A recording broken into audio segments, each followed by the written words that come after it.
And let's take a moment of silence before we close in. Oh, oh, hi there. I'm just doing some work in my office here at home. It's a little bit messy in here right now. And sometimes I'll work down here. Sometimes I'll work in the living room upstairs where it's more comfortable. But during this time of pandemic, all of us, our working situations have changed drastically. Most of us, if not all of us. And, we've moved from working in a room with coworkers or in an environment where there's other people around, now to working where our home is, in our living space. And maybe for some of you that can feel like you're displaced. Maybe you feel like your work is not as impactful or meaningful as before, or maybe just it feels off, and you can't wait to get back into the office to be with your coworkers again, and just in that environment where your mindset is set to work. You know, human beings were created by God to work. We read in Genesis 1 that God Himself worked in creating the earth and the universe and everything in them, and creating human beings. Now, in the other ancient Near Eastern creation myths, humans were created as slaves for the gods. But here we see God Himself actually working. And when He creates human beings, He gives them the task of work. He says, He gives Adam the task of naming all the animals, which he could have done himself, just like He named day and night and things like that. He gave Adam and Eve the task to subdue the earth and rule over it. And it doesn't mean exploit the earth, but to cultivate and tend the earth and to carry on that creative work which He Himself began. And so our work is an innate part of who we do. We long to work and we get dignity out of our work. And there's no distinction really between what types of work we do. In our culture, we look highly on the professional jobs, the white collar jobs, medical, dental, accounting, things like that. And we tend to look down on what we would call menial jobs, like service industry jobs or custodial jobs, things like that. But all work has dignity because all work is from God.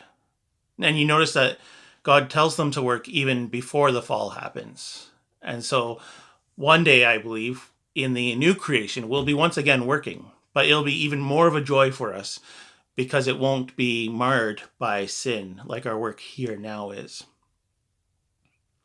And it doesn't really matter what you do, your role in working is it has dignity in itself, and you participate in the creation of God in your workplace by creating or cultivating culture in your workplace. Now, if you're an artist, if you're an entrepreneur, that's maybe a little bit, it makes more sense. You're taking something out of nothing and then bringing it into being.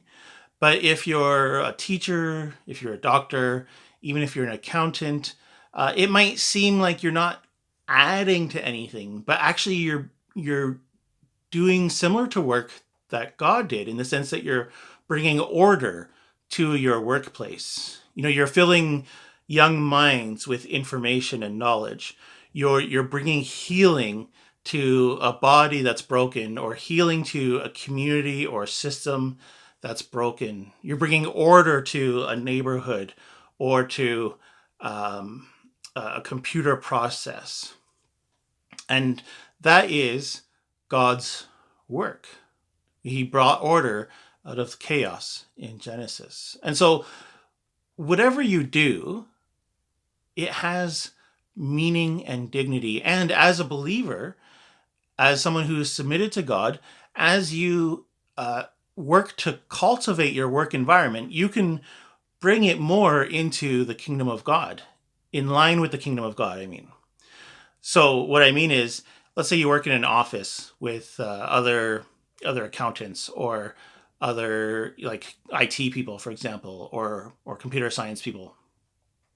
You might not feel like you're adding a lot, or let's say you're working. I used to work at a hotel front desk, or you're working in a service industry. You might not feel like you're adding to anything really, or doing anything meaningful, but the way you work in that environment, the culture that you bring to the environment, how you treat your coworkers, or how you treat your employees, uh, how you the atmosphere that you bring to the place, uh, the ways that you look around you and say, how can I make this office better? How can I help my coworkers to do their job better?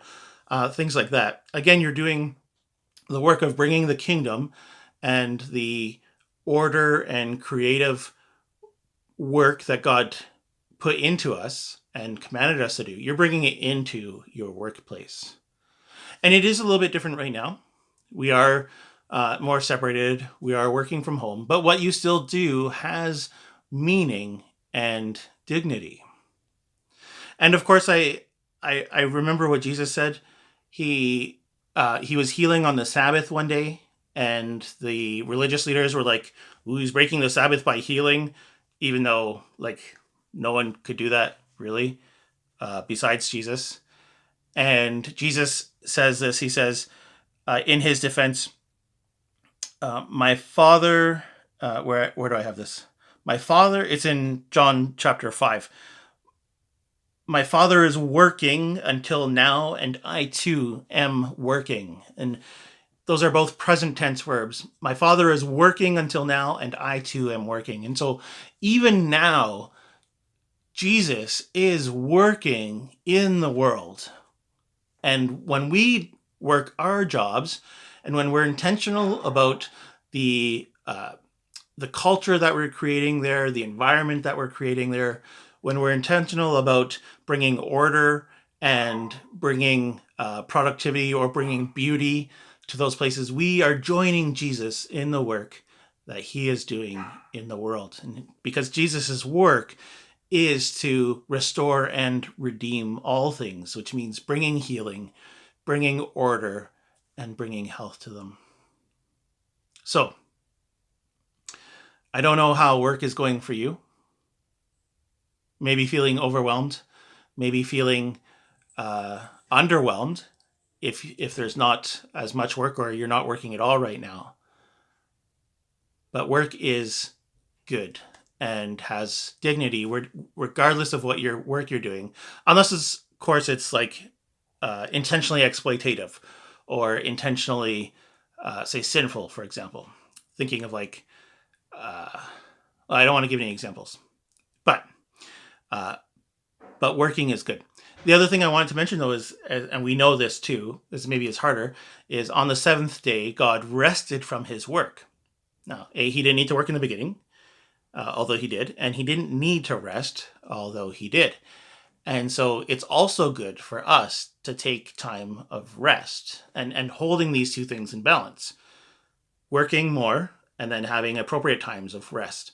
And so if you're overwhelmed with work right now, if you're just being bombed at work, and I know the healthcare workers, where the stress is high and some of you are working just so many hours, it's so important to get that time of rest as well. And I know you know that, but just again, when we rest after our good work is done, we're entering into the work, or in this case, the rest that God himself did. And Jesus is still working in that, and he still works in our rest for his kingdom in our lives. So be encouraged. Your working is not in vain.